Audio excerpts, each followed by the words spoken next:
নমস্কাৰ। আকৌ এটা জব আপডেটৰ ভিডিঅ' লৈ আহিছোঁ। আজি বহুতখিনি ভেকেঞ্চি ওলাইছে অল ইণ্ডিয়া লেভেলত। গতিকে এই ভেকেঞ্চিখিনি ওলাইছে ইণ্টেলিজেঞ্চ ব্যুৰোত।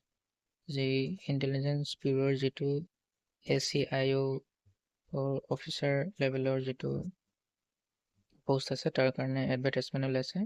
ভেকেঞ্চি বহুতখিনি ওলাইছে, গতিকে আপোনালোকে এপ্লাই কৰিব পাৰে।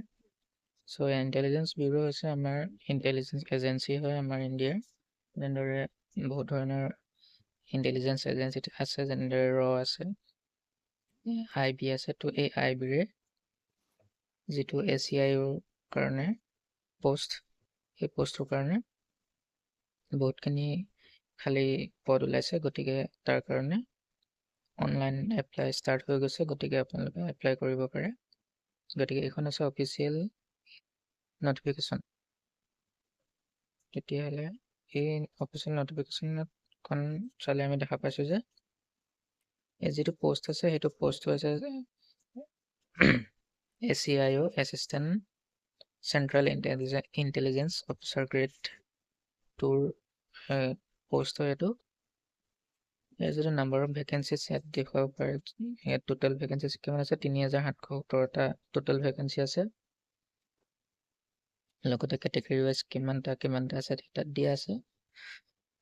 আনৰিজাৰ্ভৰ কাৰণে 1537টা, EWCৰ কাৰণে 442টা, OBCৰ কাৰণে 946টা, SCৰ কাৰণে 566টা আৰু STৰ কাৰণে 226টা। গতিকে মুঠ ইয়াৰ 3770টা পদ ওলাইছে।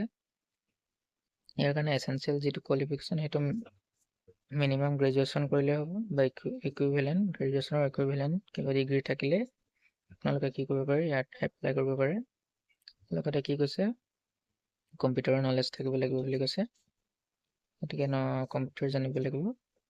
লগতে ইয়াৰ যিটো এজ লিমিট সেইটো হৈছে 18 to 27 years।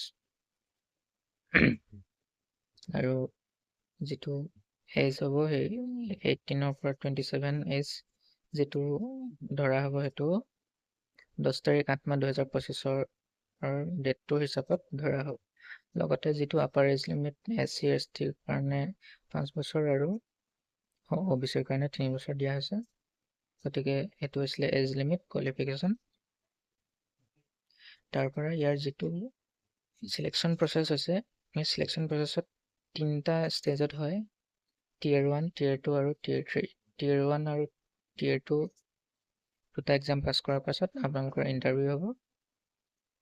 গতিকে এই গোটেই 3টা এক্সাম পাছ কৰাৰ পাছতে আপোনালোকে কি কৰিব পাৰিব, চাকৰিটো পাব।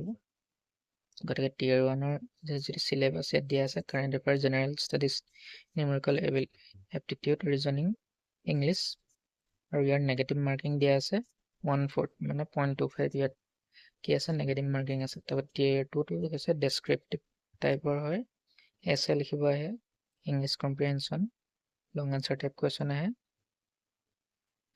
2টা কুৱেশ্যন আহে 10 মাৰ্কৰ, যিটো কাৰেণ্ট এফেয়াৰ, ইকনমিক্স আৰু ছ'চিঅ' পলিটিকেল ইছ্যুৰ লগত জড়িত হয়। তাৰ 2টা কুৱেশ্যন আহে এছেৰ 20 মাৰ্কছ, ইংলিছ কম্প্ৰিহেনশ্যনত 10 মাৰ্কছ আহে। গতিকে 50 মাৰ্কছ ইয়াত আহে তাৰ Tier 2টোত, আৰু Tier 1তো 100 মাৰ্কছ আহে, আৰু ইণ্টাৰভিউত কিমান হয়, 100 মাৰ্কছ আহে। গতিকে এইখিনি যিখিনি এক্সামিনেশ্যন চিটি আছে অল অভাৰ ইণ্ডিয়া, ইয়াত দিয়া আছে গোটেইখিনি, আপোনালোকে চাই ল'ব পাৰে পষ্ট কৰি ভিডিঅ'টো। তো আছামত ইয়াত ডিব্ৰুগড়, গুৱাহাটী, যোৰহাট, শিলচৰ, তেজপুৰত মেইনলি এইকেইটা জেগাতে থাকে আমাৰ যিবোৰ চেণ্ট্ৰেল লেভেলৰ এক্সামিনেশ্যনত তাৰ চেণ্টাৰকেইটা এই 4-5টা জেগাতে ঠাইতে কি হয় চেণ্টাৰবোৰ আছে। গতিকে চাই লওঁ। ইয়াৰ যিটো এপ্লিকেশ্যন ষ্টাৰ্ট হৈছে সেইটো 19 তাৰিখৰ পৰা ষ্টাৰ্ট হৈ গৈছে, আৰু এইটো যিহেতু লাষ্ট ডেট আছে সেইটো 10 তাৰিখ হ'ব, আগষ্ট মাহৰ 10 তাৰিখ। তো 10 তাৰিখৰ আগত আপোনালোকে কি কৰিব পাৰিব, এপ্লাই কৰিব লাগিব। যিটো এপ্লিকেশ্যন লিংক হয় মই এইটো ডেছক্ৰিপশ্যনত দি দিছোঁ, তাত গৈ আপোনালোকে এপ্লাই কৰিব পাৰিব।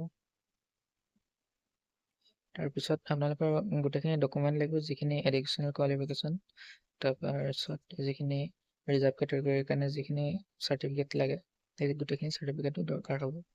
আৰু আপোনালোকৰ ওচৰত এপ্লাই কৰিলে সদায় কি হ'ব, এটা ভেলিড ইমেইল ID আৰু মোবাইল নম্বৰ থাকিব লাগে।